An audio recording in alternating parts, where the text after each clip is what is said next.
लखनऊ।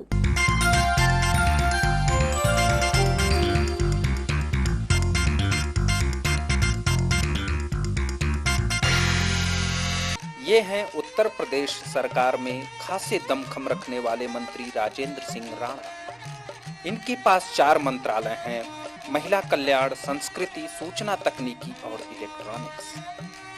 सहारनपुर के मूल निवासी राणा की उच्च स्तरीय शिक्षा इलाहाबाद विश्वविद्यालय में हुई, जहां इनकी मित्रता रही भारतीय प्रशासनिक सेवा की तैयारी कर रहे मेधावी छात्रों से। राजेंद्र सिंह राणा खुद तेज तर्राक विद्यार्थी थे और खेल कूद प्रतियोगिताओं में बढ़ चढ़कर भाग लेते रहे। निम्न मध्यवर्गीय किसान परिवार में जन्मे राणा ने वकालत और पत्रकारिता की भी शिक्षा ली।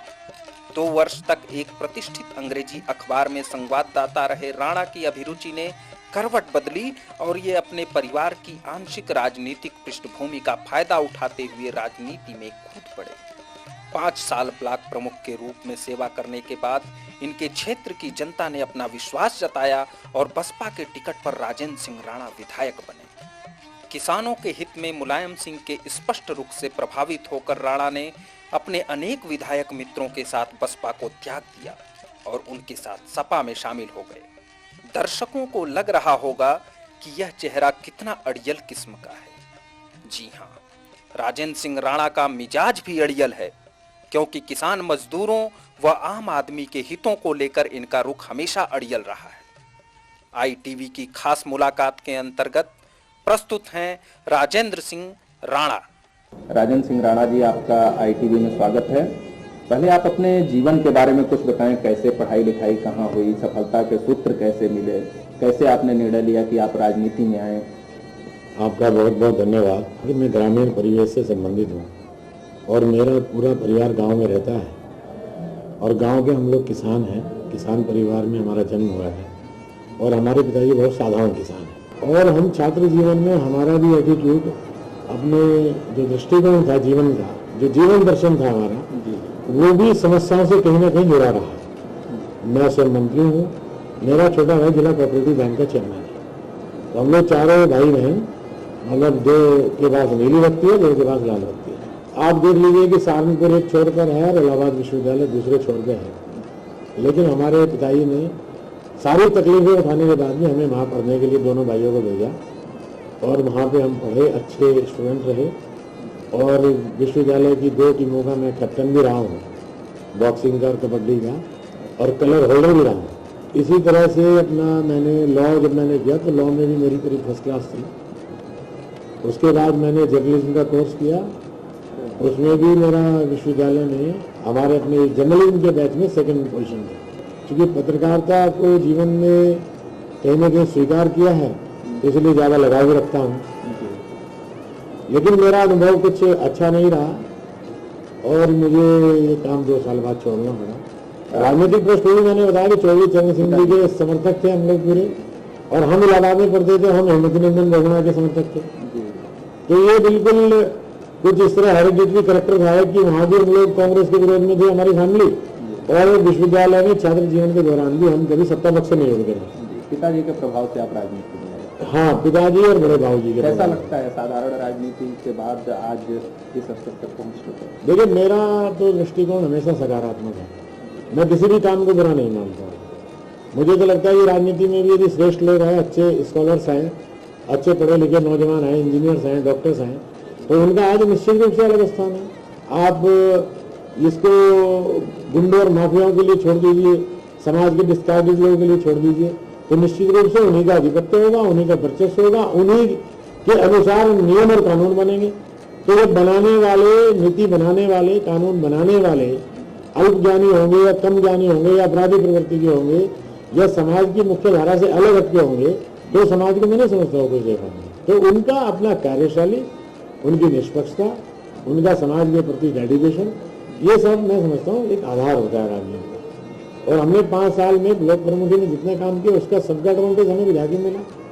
और आज भी मेरा दावा है इस बात का कि विधायक बनने के बाद मैंने आज तक कम से कम अपने क्षेत्र में 50 करोड़ से ऊपर के काम करा दिए होंगे। लेकिन मैंने समाज में मापदंड स्थापित किया है कि राजनेता चुनने के बाद, निर्वाचित होने के बाद, वो न किसी एक वर्ग का होता है, न किसी एक जाति का होता है, न किसी एक धर्म का होता है। वो सबके लिए होता है, क्योंकि डेमोक्रेटिक सेटअप का जो आधार है वो to the people, for the people and by the people, यही तो है।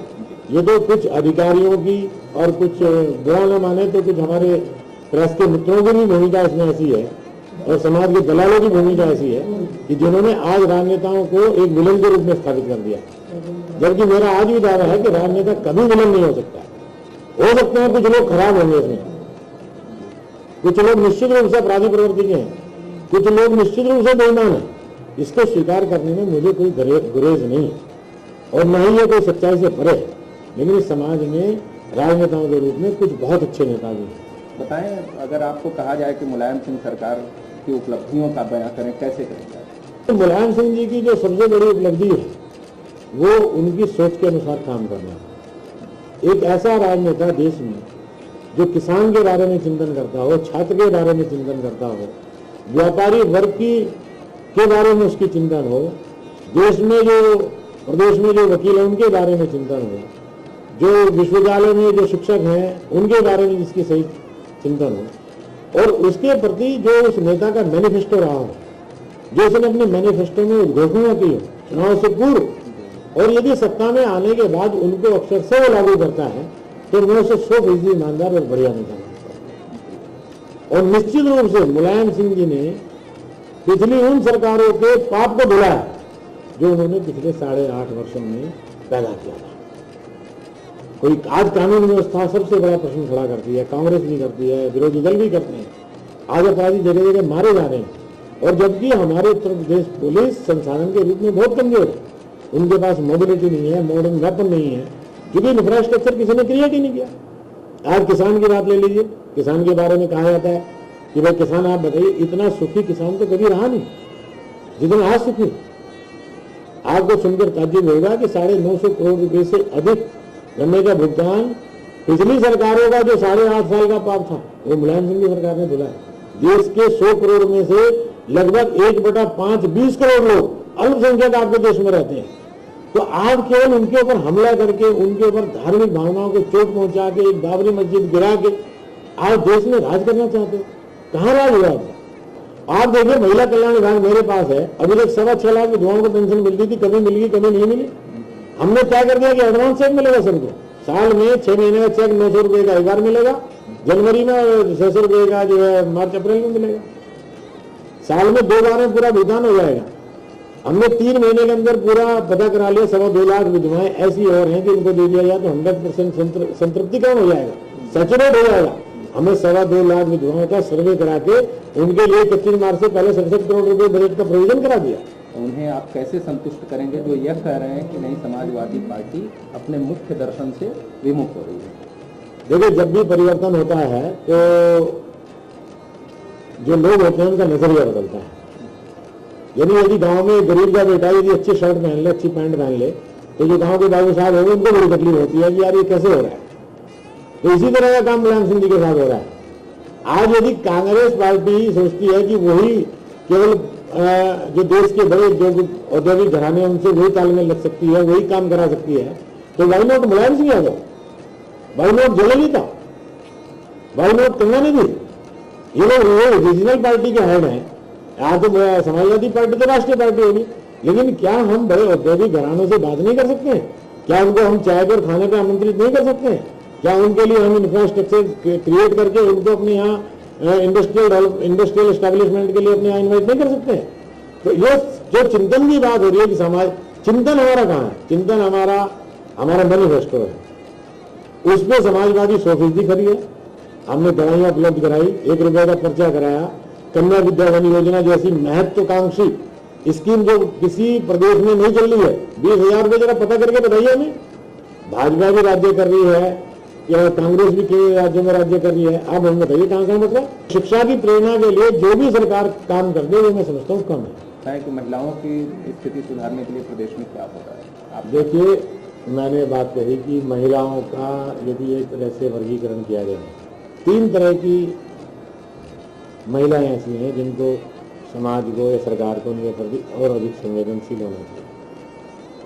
तो ये मैंने आपको अभी बताया भी कि 100% सैचुरेशन हमने निराश्रित और विधवाओं के लिए सरकार की तरफ से करना है, 100%। मतलब बजट में प्रोविजन कर दिया, बजट रिलीज कर दिया।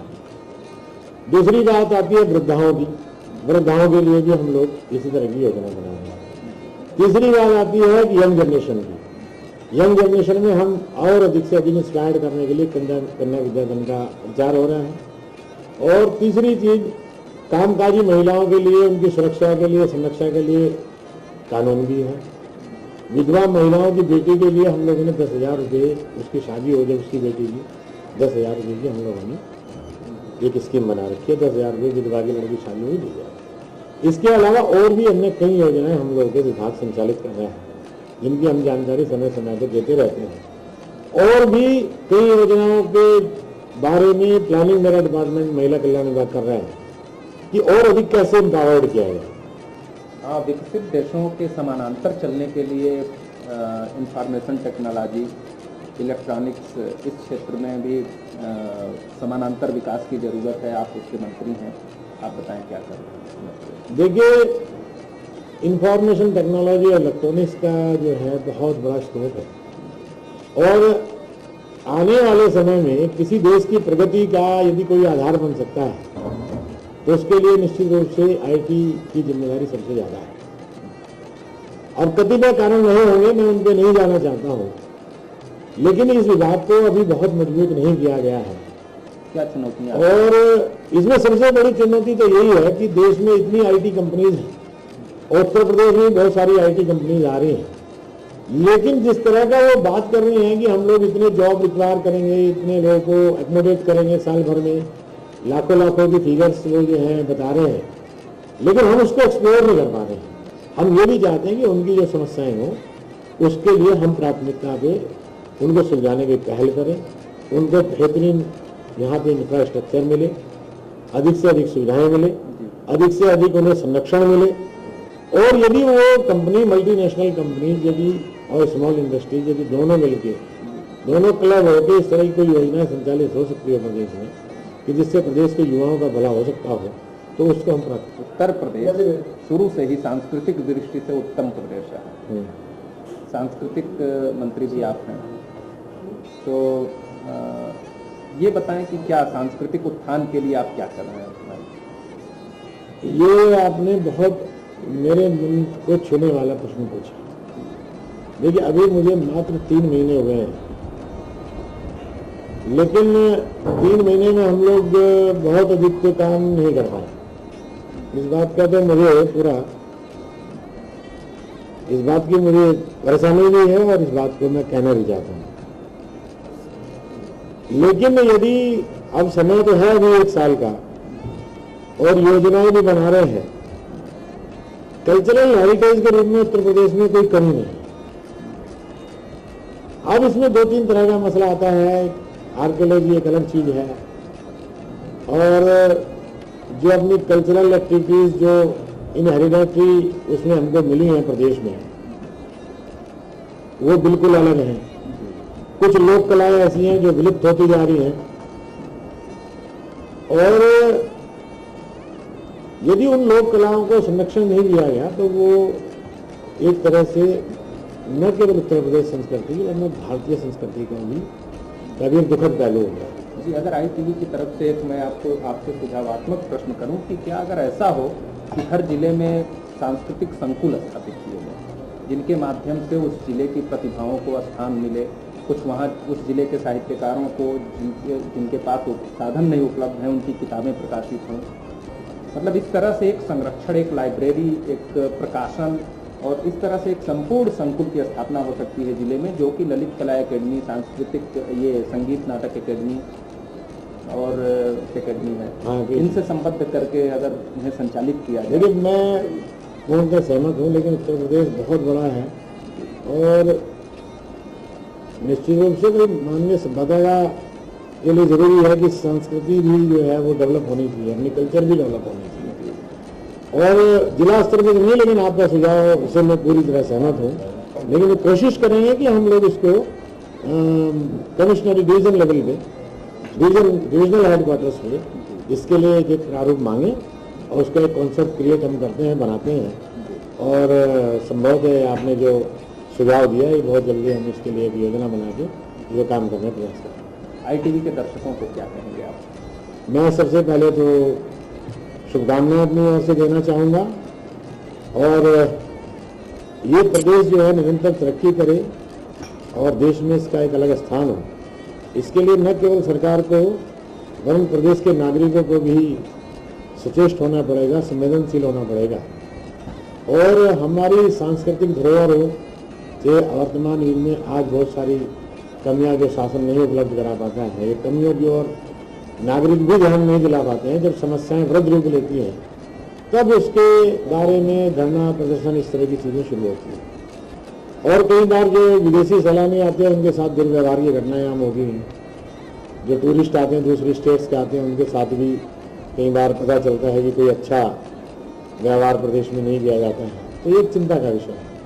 तो मेरा सबसे विनम्र अनुरोध ये है कि जो शासन की योजनाएं हैं, अब तो सूचना का अधिकार चूंकि पूरे प्रदेशवासियों के लिए हो चुका है, पूरे देशवासियों के लिए है कि कोई भी सूचना किसी योजना की मांग सकता है, तो अपने अधिकारों के प्रति तो सचेष्ट नहीं है लेकिन समस्याओं के प्रति भी सचेष्ट रहें और सरकार की भी चौकसी करें, सरकार के मंत्रियों की चौकसी करें और मंत्रियों से अधिक अधिकारियों की चौकसी करें कि कहीं योजनाओं में कोई बहुत अधिक कमी तो नहीं है, उनका एग्जीक्यूशन प्रॉपरली हो पा रहा है कि नहीं हो पा रहा है, कहीं उसमें ऐसा तो नहीं कि धंधेबाजी हो रही है, काम कुछ दिखाया जा रहा है, धरातल पे कुछ ना हो रहा।